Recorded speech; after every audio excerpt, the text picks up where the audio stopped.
Bismillahirrahmanirrahim. Assalamualaikum warahmatullahi wabarakatuh.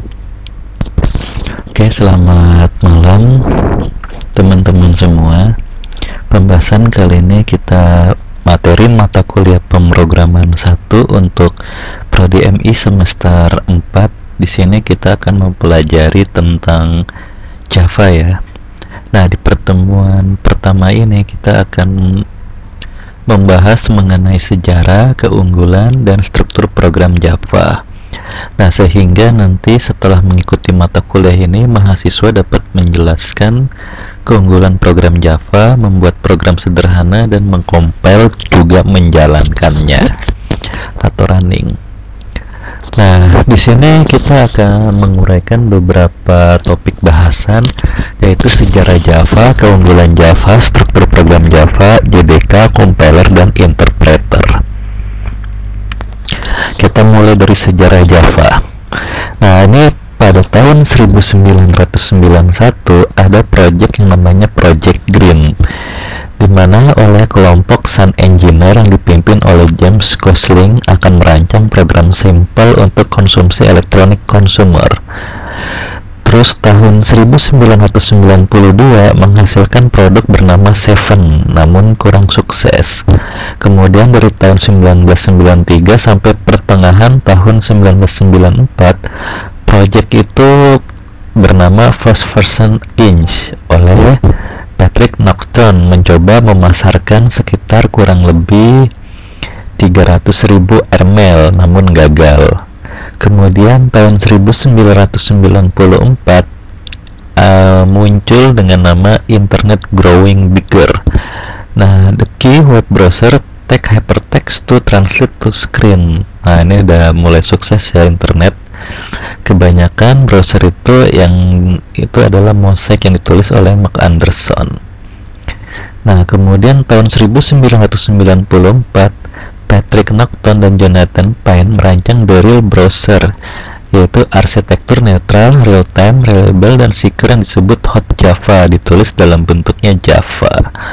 Nah, jadi dulu internet itu bahasa pemrogramannya menggunakan Java ya, sebelum adanya sekarang ini seperti PHP, ASP, ya JSON, dan lain-lain. Nah, tahun 1995 The Breakthrough for Widespread Use Java when Netscape ditulis oleh Jim Clark membuat browsernya namanya Java Enable.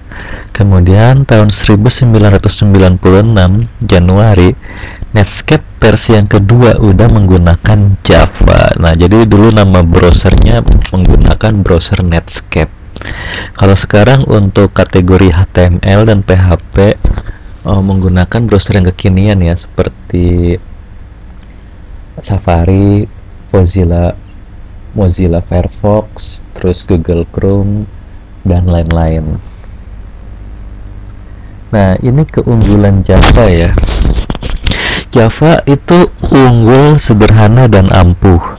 Mudah dipelajari jika kamu telah mengenal konsep OOP. OOP itu kepanjangan dari Object Oriented Programming. Nah, terbuka dan mudah dikembangkan. Nah, Java itu ada yang bisa berjalan di desktop, berjalan di mobile, dan berjalan di browser. Nah, jadi teman-teman, alangkah baiknya kalau bertanya ingin menguasai bahasa pemrograman apa yang baik dan bagus, nah, maka kuasailah bahasa Java. Karena Java itu bisa di mana aja ya berjalannya. Bahasa pemrograman itu bisa berjalan itu ada 3 tempat di desktop. Di desktop itu artinya di SO ya, sistem operasi. Nah, sistem operasi itu apakah dia bikin aplikasi desktopnya atau enggak gitu menggunakan komputer. Terus di browser. Nah, browser itu harus koneksi ke internet atau enggak, bisa ya. Yang penting menggunakan aplikasi browser. Nah, Java ada yang di browser ya. JSON itu menggunakan Java ya, terus JavaScript juga Java. Nah, terus ada lagi di mobile. Nah, mobile itu Android. Nah, itu menggunakan bahasa pemrograman Java. Yang penting teman-teman kuasailah konsep OOP-nya. insya Allah teman-teman bisa bahasa pemrograman Java.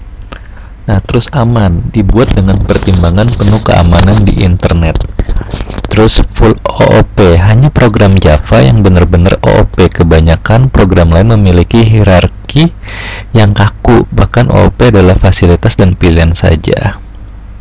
Nah, kemudian kokoh. Terkait beberapa kelemahan program seperti Pascal, C++ dengan pointer, maka pengaturan memorinya menggunakan garbage collection ya. Nah, sehingga kokoh. Terus ada interaktif.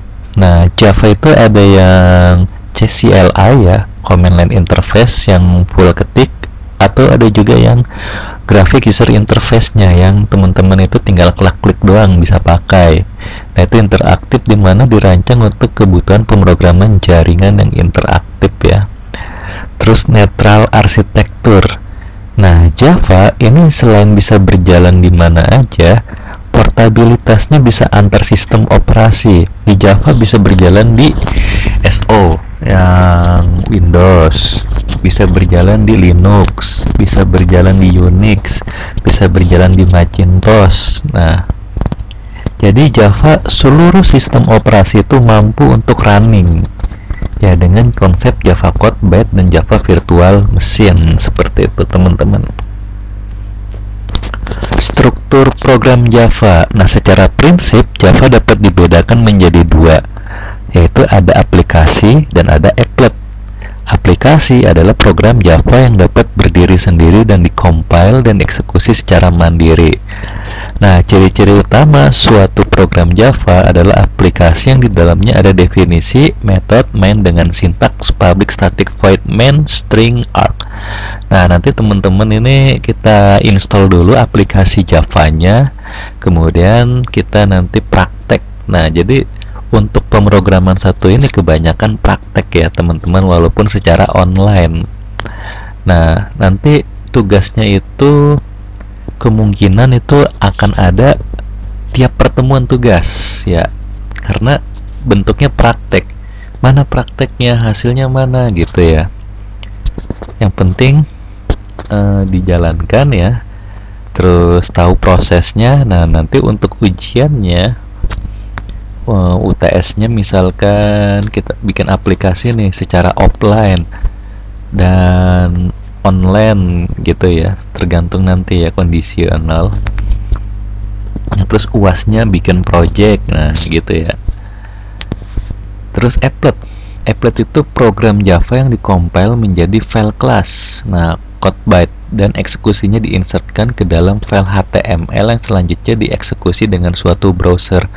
Jadi dia mengeksekusi ya dari file class, kemudian berubah menjadi browser ya, web based web. Nah, applet juga dapat dieksekusi menggunakan program applet viewer dalam JDK ya. Nah, ini ada struktur aplikasi penulisan bahasa pemrograman Java. Suatu aplikasi Java memiliki struktur sebagai berikut. Yang pertama itu ketik import, kemudian nama packetnya, kemudian ada public class. Nah, public class itu nama filenya ya, class name class. Nah, dia menggunakan apa nih? Ada extends, nah berarti ke nama index, ke atau ada implement, apa yang diimplementasikan, ternyata nama interface-nya. Terus kemudian ada definisi datanya, definisi variabel atau metode-metode lain ya, seperti tipe data dan lain-lain. Kemudian baru public static void main, akhir main, dan akhir definisi kelas. Nah, keterangan tanda kurung buka siku itu berarti bagian tersebut bersifat pilihan, boleh nggak ada. Nah, tanda slash berarti di belakang tanda tersebut adalah komentar program atau catatan. Ya, biasanya para programmer ini biar nggak lupa itu selalu dikasih catatan. Nah, catatannya berupa komentar. Nah, dengan catatan bentuknya komentar seperti itu, artinya itu penulisan itu tidak dieksekusi oleh aplikasinya, karena ibaratnya sudah dimatikan ya, begitu. Jadi penulisan pemrograman Java kalau untuk komentar cukup menggunakan slash saja 2 kali ya. Nah, beda sama HTML ya. Kalau HTML kalau nggak salah tanda seru, bintang-bintang-bintang gitu ya, kalau nggak salah ya. Nah, slash itu hampir seluruh aplikasi ya, bahasa pemrograman ya, seluruh bahasa pemrograman untuk menuliskan komentar ya, dengan slash double slash. Nah, di sini ada contoh aplikasi menggunakan program cetak Hello World. Ya, dimana nama filenya itu atau nama kelasnya itu cetak hello, public static void main, system out print line. Nah, kemudian nanti pada saat di-compile, bagaimana mengcompile-nya dan menjalankan programnya. Setelah program diketik dan simpan dengan extension dulu atau namanya dulu, cetak hello Java. Nah, program di-compile dengan compiler Java.exe sebagai berikut. Java itu cetak hello Java. Hasil program file berupa cetak hello class yang dapat dieksekusi dengan interpreter Java.exe. Sebagai contoh berikut ada Java cetak hello enter.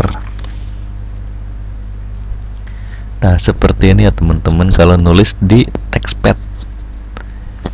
Nah, terus kemudian di-compile dengan java.exe, eksekusi dengan java.exe. Struktur applet. Nah, tadi kan aplikasi, dan sekarang kita membahas tentang applet. Suatu applet memiliki struktur sebagai berikut. Ada public class name applet extend Java applet. Kemudian ada public void init. Nah, ini untuk inisialisasinya. Kemudian ada public void main, definisi metode-metode yang lain. Nah, setelah applet dikompil dengan java.exe sehingga menghasilkan suatu file .class, maka file tersebut diinsertkan ke dalam file HTML dalam tagnya. Nah, contoh applet ada hello print ya. Nah, selanjutnya dalam file simple applet Java dikompil dengan java.exe. Nah, ini dibuat dulu ya codingannya, kemudian simpen dengan nama coding simple applet.html.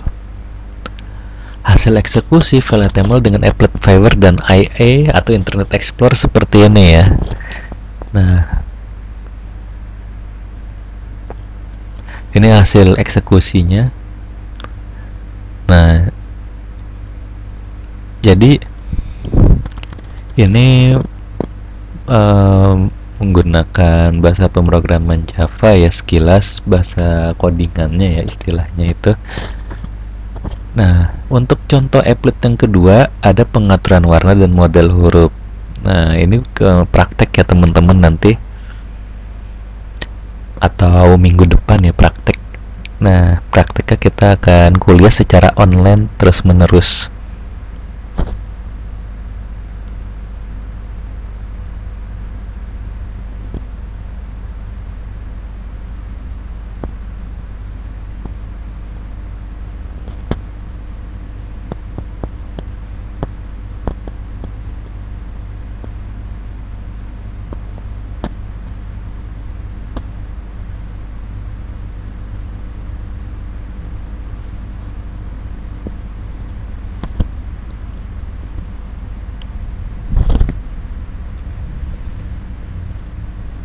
Nah, terus ada JDK ya. JDK itu singkatan dari Java Development Kit, merupakan seperangkat kode, library, form, dan paket yang berguna untuk membuat aplikasi atau applet Java. Nah, JDK dapat di-download secara gratis di internet ya. Nah, itu pada tahun 2007 itu JDK-nya masih SE16 ya. Sekarang udah lebih update ya, up-to-date ya. Jadi nanti teman-teman saat install aplikasi nggak begitu langsung install aplikasi, tapi teman-teman install juga JDK-nya ya, karena Java itu untuk runningnya atau compile-nya membutuhkan JDK. Nah, JDK memiliki 3 kelompok pengembangan. Ada J2SE, Java Standard Edition untuk kebutuhan standar, terus ada J2EE Java Enterprise Edition untuk skala besar, kemudian ada Java 2 Mobile Edition untuk pemrograman reliable.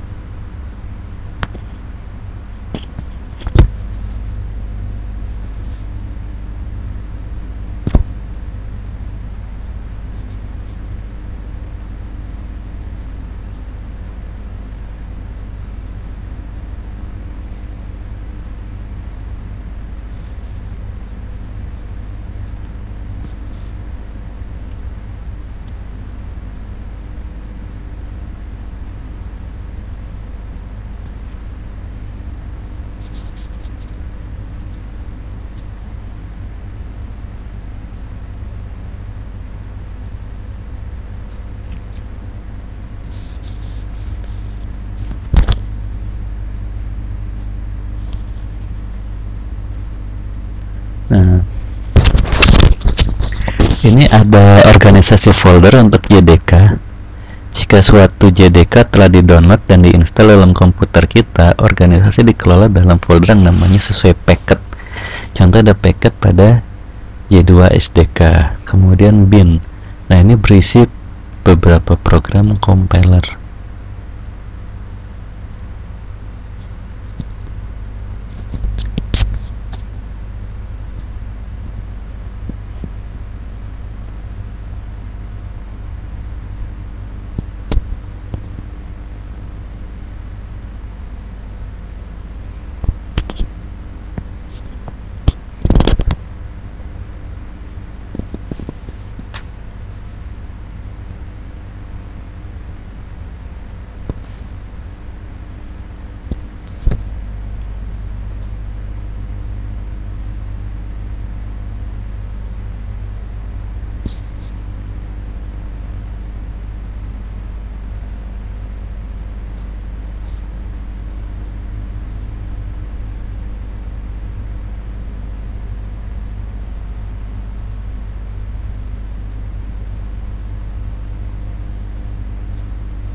Udah selesai.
Nah, ini di download ya.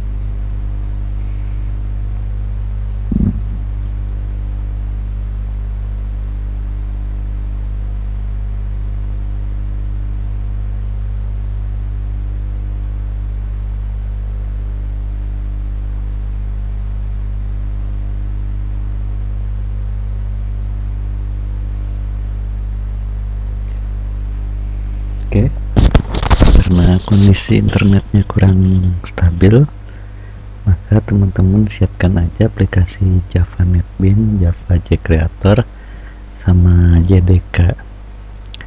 Oke, kurang lebihnya mohon maaf. Untuk pertemuan ini cukup sampai di sini. Assalamualaikum warahmatullahi wabarakatuh.